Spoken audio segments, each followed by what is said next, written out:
एक जज साहब थे। जज साहब महात्मा बन गए और राम जी के मंदिर के सामने खड़े होकर के केवल रोया करते थे। समय बीत गया। एक बार उनसे पूछा गया, महाराज आप दिन भर खड़े रहते हो, बैठते नहीं हो, रोते क्यों? रोने का कारण क्या है? जज साहब ने बताया कि महात्मा मैं आज बना हूं, पूर्व में मैं किसी न्यायालय का न्यायाधीश था और उन्हीं जज साहब के न्यायालय में एक केस आया। एक परम लाडला भक्त रघुनाथ जी का भोला था। भोला भगवान के मंदिर की सेवा किया करता था और सेवा करने के बाद अपनी मजदूरी करके घर का भरण पोषण किया करता था। भोला का समय बीतता गया और बेटी बड़ी हो गई, विवाह के योग्य हो गई, लेकिन भोला इतनी गरीबी की धन उतना नहीं जुटा पाया कि सम्यक प्रकारेण बेटी का विवाह कर दे। तो भोला एक सेठ जी के पास गए, नगर सेठ थे। उनसे कहा, प्रभु हे सेठ जी, मुझे जो है कुछ ब्याज में पैसे दे दो, जब मेरे बेटी का विवाह हो जाएगा विधिवत, और उसके बाद कुछ दिन बाद हम कमा करके आपका दे देंगे सूद के साथ। सेठ जी ने बही खाता में लिखा और दे दे। देने के बाद आज समय बीता, विधि विधान से भोला के बेटी का ब्याह हो गया और ब्याह होने के बाद कमा करके भोला ने वो सूत के साथ पैसा भी दे दिया। लेकिन भोला पढ़ा लिखा नहीं था, राम जी पर बड़ी श्रद्धा थी। एक बात सच्चे हृदय से बता दूं, और मैं तो प्रैक्टिकली मेरे साथ हुआ है, याद रखना, धर्म में चलने वाला व्यक्ति, सन्मार्ग में चलने वाला व्यक्ति परेशान तो हो सकता है, लेकिन कभी पराजित नहीं हो सकता है, कभी पराजित नहीं होगा। जब आपको दसों दिशाएं बंद हो जाएंगी, कोई मार्ग समझ में नहीं आएगा, तो मेरा गोविंद इतना दयालु है, कहीं न कहीं से पतला रास्ता दिखा देगा निकलने के लिए, और निश्चित आप निकल जाओगे। क्यों? क्योंकि इस मार्ग में आना बड़ा कठिन है। ये परमात्मा की कृपा हो तो ही पार हो सकते हैं। इसलिए तो बाबा जी ने बड़ी सुंदर अर्धाली लिखी कि यही सर आवत अति कठिनाई, सर आवत अति कठिनाई, रामो कृपा बिनु आई न जाई, राम कृपा बिनु आई न जाई। सर आवत अति कठिनाई,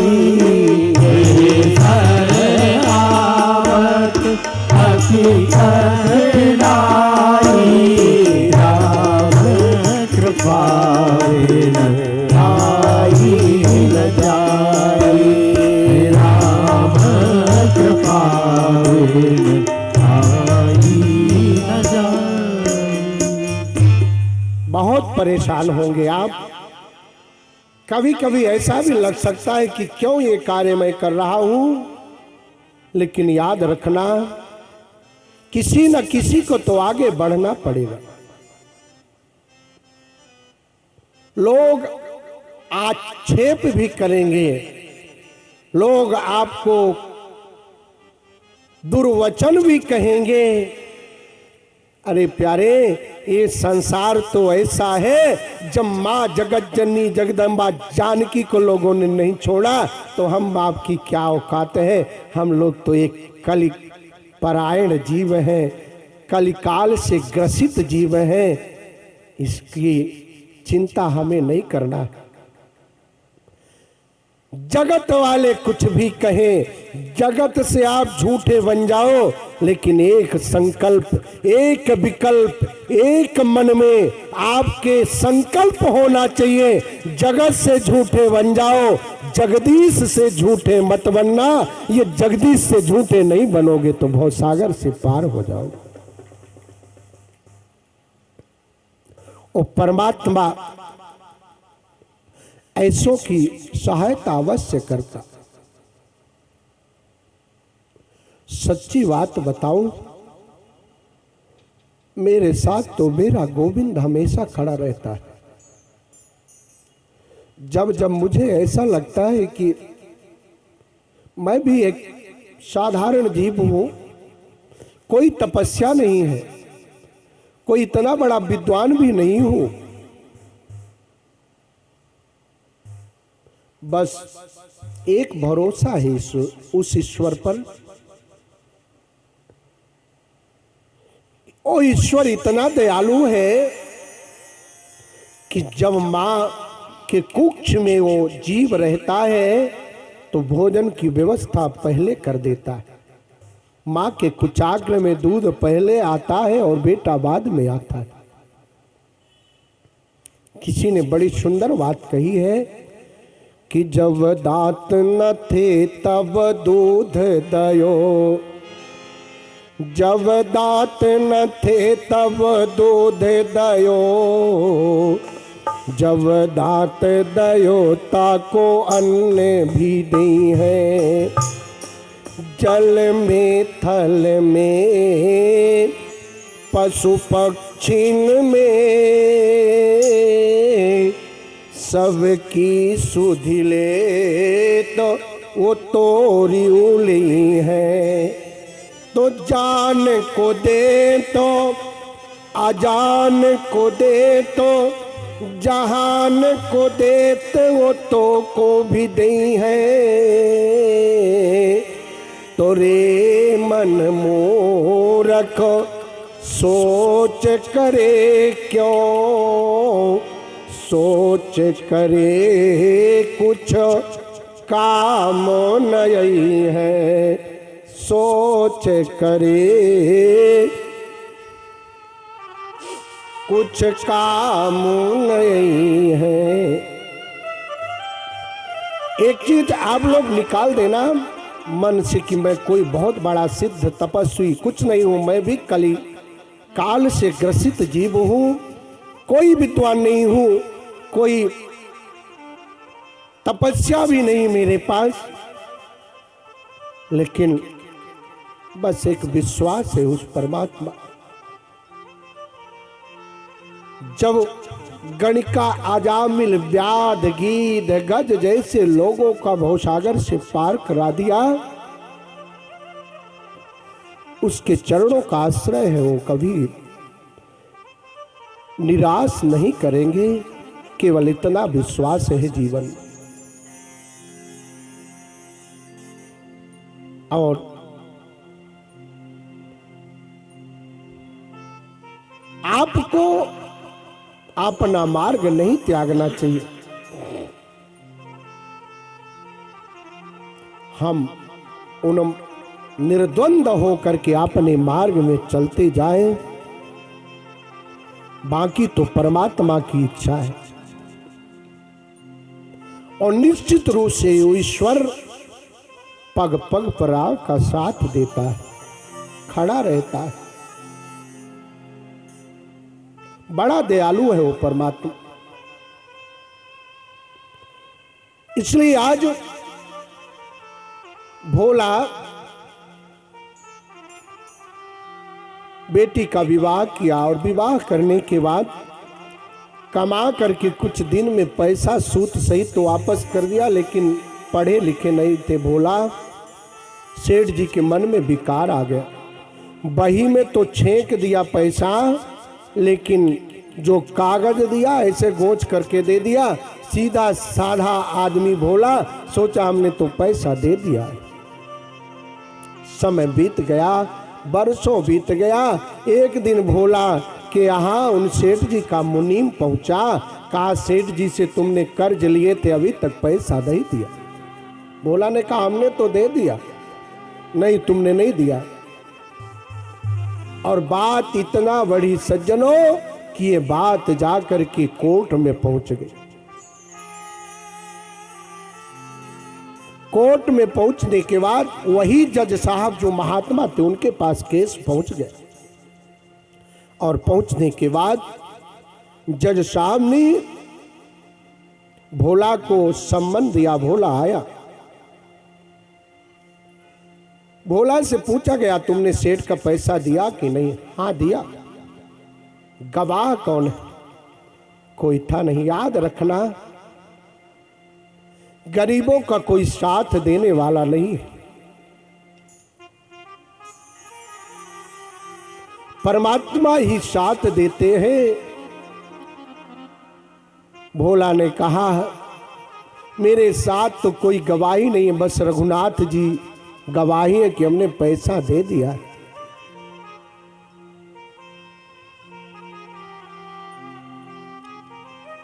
जज साहब ने सोचा कि रघुनाथ नाम का कोई व्यक्ति होगा, इसलिए रघुनाथ नाम के व्यक्ति के नाम सम्मन जारी हो गए। चौकीदार वो सम्मन लेकर के उस गांव में जाकर के सुबह से शाम तक घूमा। रघुनाथ नाम का कोई आदमी नहीं मिला। जब आदमी नहीं मिला तो सम्मन वो परेशान हो के चौकीदार रघुनाथ जी के मंदिर की चौखट में रख करके चला। रात में दूसरे दिन पुजारी जी ने दरवाजा खोला और जैसे दरवाजा खोला उसी समय वो सम्मन मिल गया जिसमें रघुनाथ जी को कोर्ट में हाजिर होना है 2 दिन बाद। पुजारी जी ने सम्मन पढ़ा, सुंदर ठाकुर जी की सेवा किया और पुजारी जी के आंखों से झरझर अश्रु गिर रहे हैं। पुजारी जी रो रहे हैं, मेरे गोविंद, मेरे रघुनाथ, आपको लोगों ने 56 प्रकार का व्यंजन बना के खिलाया, आपको लोगों ने सुंदर सुंदर वस्त्र सिल करके बुन करके दिया, आपको लोगों ने सुंदर सुंदर भजन सुनाया, कीर्तन किया, नृत्य किया आपके सामने, लेकिन आज तक आपके नाम का किसी ने सम्मन नहीं भिजवाया। ये पहली बार ऐसी अद्भुत घटना हुई है। पुजारी जी रोते हुए कहे, प्रभु अब उस केवट की लाज आपके हाथ में। भोला भी गया क्योंकि उसे पता था कि भगवान तो मूर्ति में होते हो थोड़ी गवाही देने जाएंगे। जा करके रोते हुए रघुनाथ जी के चौखट में बैठ गया और कहने लगा, हरि बिन संकट कौन निवारे, साधनहीन मलिन दीन मैं जाऊं कहीं के द्वारे, हरि बिन संकट कौन निवारे। अब मेरे संकट को कोई निवारने वाला नहीं है। यही अनाथ की लाज आज रघुनाथ जी हाथ तिहारे, हरि बिन संकट कौन निवारे। आज मेरी लाज आपके हाथ में। दीन दयाल सुनी जब ते, तब ते मन में कछु ऐसी बसी है, हेरु कहाँ अरु जाऊं कहाँ, बस तेरी ही आस की भेंट कसी है। हेरू कहाँ अरु जाऊं कहाँ, बस तेरी ही आस की भेंट कसी है। ए हो मुरारी पुकारी कहूँ, अब मेरी हंसी नहीं तेरी हंसी है। अब मेरी हंसी नहीं तेरी हंसी है। हमारा कुछ न बिगड़ेगा, तुम्हारी लाज जाएगी। हमारा कुछ न बिगड़ेगा, तुम्हारी लाज जाएगी। हमारा कुछ न बिगड़ेगा, तुम्हारी लाज जाएगी। पकड़ लो हाथ बनवारी, नहीं तो डूब जाएंगे। पकड़ लो हाथ बनवारी, नहीं तो डूब जाएंगे।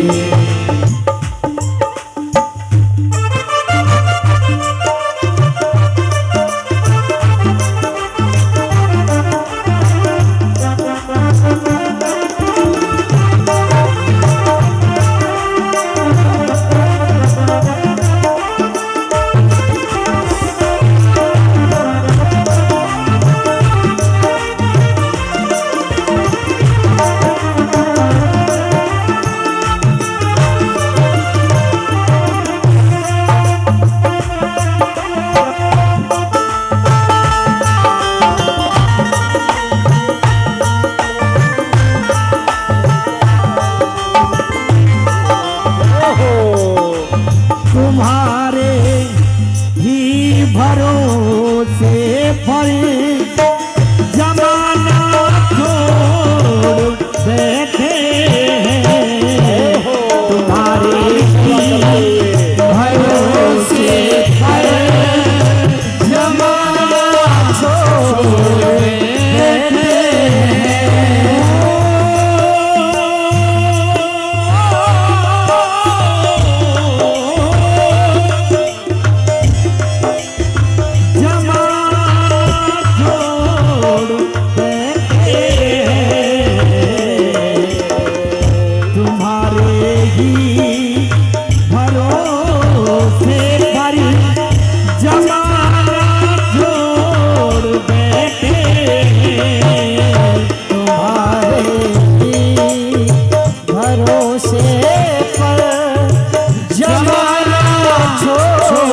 बैठे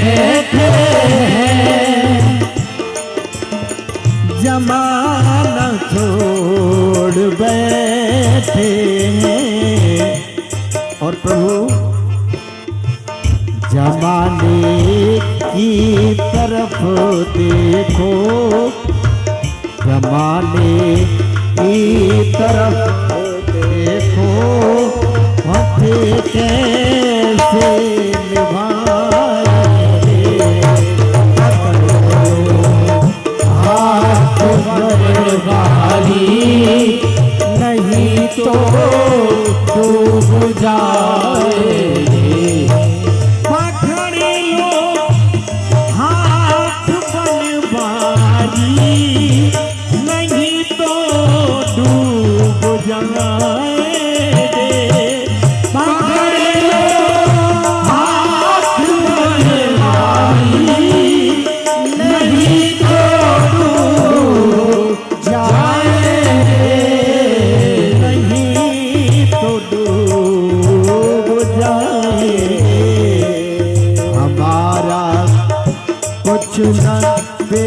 जाएगा, हमारा कुछ न बिगड़ेगा, तुम्हारी लाज जाएगी, हमारा कुछ न बिगड़ेगा, तुम्हारी लाज जाएगी।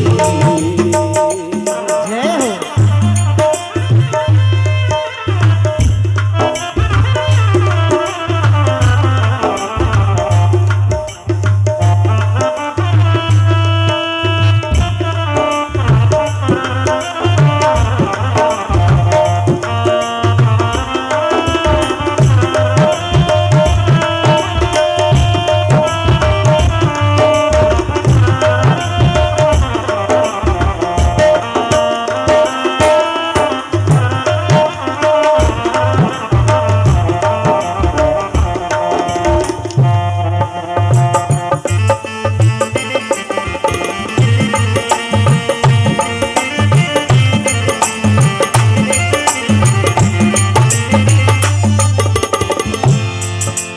बड़ी मजेदार मैं नैया, हे स्वामी,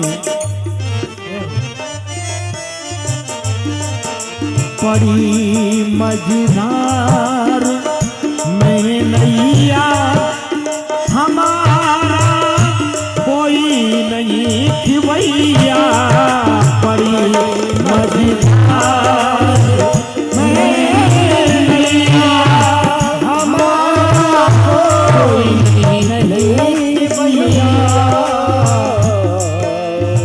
भैया, आप बने जाओ, भैया आप बने जाओ, नहीं तो डूब जाएगी, पकड़ लो हाथ बने वाली, नहीं तो डूब जाएगी,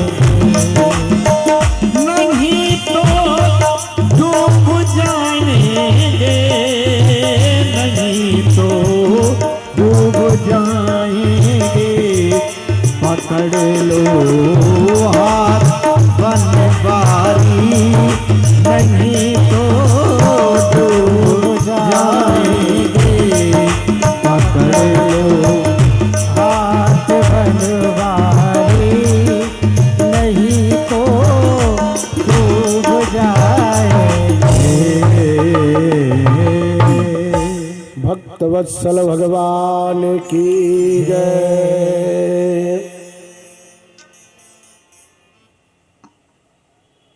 हेरो कहाँ अरु जाओ कहाँ, बस तेरी ही भेंट की आस कसी है। ए हो मुरारी, ए हो मुरारी, पुकारी कहूँ, अब मेरी हंसी नहीं तेरी हंसी है। रघुनाथ जी के मंदिर में भोला रोते हुए कहने लगे, प्रभु हमारा कुछ बिगड़ने वाला नहीं है, अब जो कुछ होगा आपका ही होगा, कि आपको भजने वाला जो है उसका इतना बड़ा अनादर हुआ समाज में। और रोते हुए रात्रि बीत गई। दूसरे दिन सुंदर पुजारी जी ने ठाकुर जी की सेवा किया और सेवा करने के बाद कहा, प्रभु अब भोला की लाज आपके हाथ में है, आप ही चाहो तो बचाओ, आप ही चाहो तो डुबा दो। सुंदर पूजन किया और उसके पहले ही भोला को, क्योंकि पहले वाहन इत्यादि की सुविधा नहीं होती थी, तो शाम को ही पुजारी जी ने कहा तुम पैदल ही जाओ, जिससे समय से कोर्ट में पहुंच जाओ, न्यायालय में पहुंच जाओ। भोला पैदल चला गया। पुजारी जी ने सुंदर पूजन किया, सुबह ही भोग लगाया। रघुनाथ जी का प्रभु आपको जाना पड़ेगा और रास्ते में भूख न लगे और आप जाओ, आज रघुनाथ की लाज आप ही बचा सकते हो। वहां कोर्ट खुला, जज साहब आकर के अपने आसन में बैठे और बैठने के बाद दरमान जो था, जो चौकीदार था, बाहर आकर के आवाज लगाया, रघुनाथ हाजिर हो, रघुनाथ हाजिर हो, रघुनाथ हाजिर हो। ऐसे 3 नारे जो लगाए हैं, 3 बार रघुनाथ रघुनाथ रघुनाथ करके नारे लगाए गए। भगवान रघुनाथ आज गवाही बन करके विचित्र वेश धारण किए हैं। चाल लटपटी सी एक वृद्ध की झुकी सी देह, दुपट्टी फटी सी, शीश बांधे धर धाये हैं। हाथ माही छड़ी पड़ी, हाथ माही छड़ी पड़ी, तुलसी के लिए माल, माथे पर रोली 4 चंदन जो लगाए हैं, माथे पर रोली 4 चंदन जो लगाए हैं। साहब के सावने विनीत चपरासी साथ, रघुनाथ जी आज गवाह